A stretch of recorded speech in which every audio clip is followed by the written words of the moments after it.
Pursuant to Section 2 of the Rules of Procedure governing inquiries in aid of legislation, granting the Senate Committee the power to initiate inquiries if the matter is within its competence, the Committee on Foreign Relations hereby called this inquiry in aid of legislation to discuss the following. 1. The clarification of the involvement and the roles of the International Criminal Court, the International Criminal Police Organization, and the various government agencies in the arrest of former President Rodrigo Roa Duterte. Number 2, confirmation that measures were taken to ensure that the rights of former President Duterte under domestic laws and relevant treaties were properly protected throughout the process. And Number 3, that such other matters that may aid the committee in crafting necessary legislation on the coordination between Philippine authorities and international tribunals and law enforcement organizations. Having stated the agenda, I invite you to join me view the video clips collected during the incident.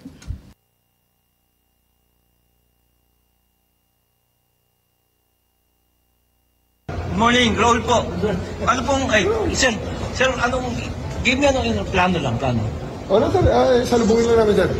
Yung warrant sir, sir. Sir, may taga-PCTC, may Interpol. Interpol. Yes sir. So kayo ang lead, sir? Yes sir, yes. Kumusta kasi sir? Sige sir.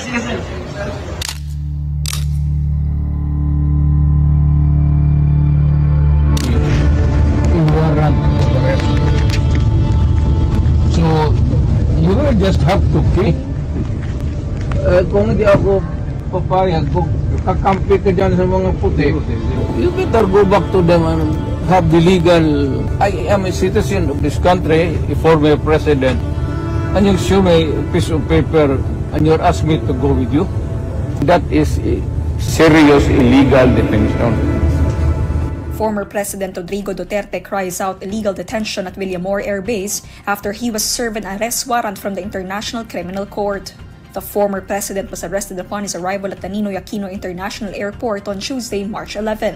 Duterte's arrest came amid a case before the International Criminal Court for alleged crimes against humanity during his administration's war on drugs. For and against you in the court of law. And I want to ask you, sir, if you understand these rights. Of course, coming from you, it's very clear. Now that you were asking, sir, for the basis of the warrant, the ICC had issued a warrant pursuant to Article 25(3)(a) of the statute for crimes against humanity and pursuant to Article 7(1)(a) of the same statute for murder, sir. Buhay to zero. Buhay to zero. Generally, dito sabi na prepare po kami, dinala namin ang mga gamot na kailangan. Sir, this is a police operation. Ganito naman sir, ulitin natin ulit sir. Sandali muna. Square one. Are you saying I place the former president under arrest? Daniel matanda pa. The issue sir is for you to choose 3 people to accompany here. May bus dyan. And you will take a plane. The hard way. Charter flight. Charter flight from? So we need to know bringing our president.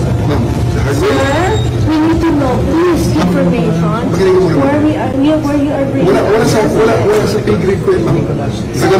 Sabihin nyo kung saan siya dalahin. Just invoke Article 59. Bakit hindi yan magawa-gawa? That's precisely the point that I'm saying. That's precisely the right to counsel is something that has to be observed and respected.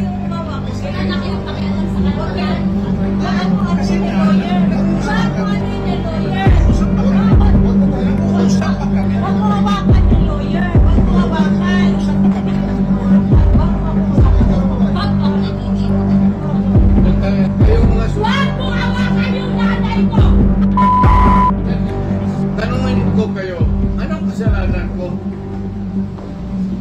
Matanong nga. Kayo, nandito lang kayo lahat. Ikaw, tanungin kita, anong kasalanan ko?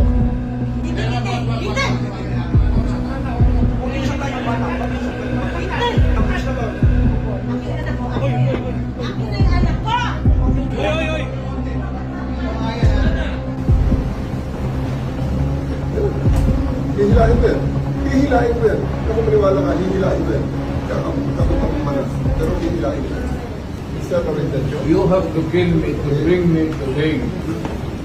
Is that our intention? Ang anak mo pupunta dito. Yes, sir. Hindi pa pasukin yan. Hindi ninyo, ikaw, Yes, sir. hindi mo Upon my orders. hindi mo pinapasok. Yes, sir. Upon my orders, sir.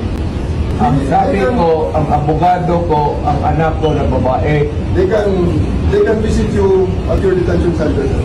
Hindi nila ako pinapapasok dito sa airbase. Nakiusap ako kung pwedeng makausap ko personal si former President Rodrigo Duterte para mabigyan ko siya ng instructions and then makabigay din siya ng instructions sa si General Marbil daw ang in charge ng buong Villamor Military Air Base. Saan ka ba naman nakahanap ng military air base na Chief PNP ang in charge at siya ang nagsasabi kung sino ang pwedeng pumasok at hindi pumasok. But you are the second highest official dito sa ating bansa. Pero parang pamumulitika ba ito sa tingin niyo? Alright, oo. Very much pamumulitika ito. Kahit ang ibang bansa nagsalita na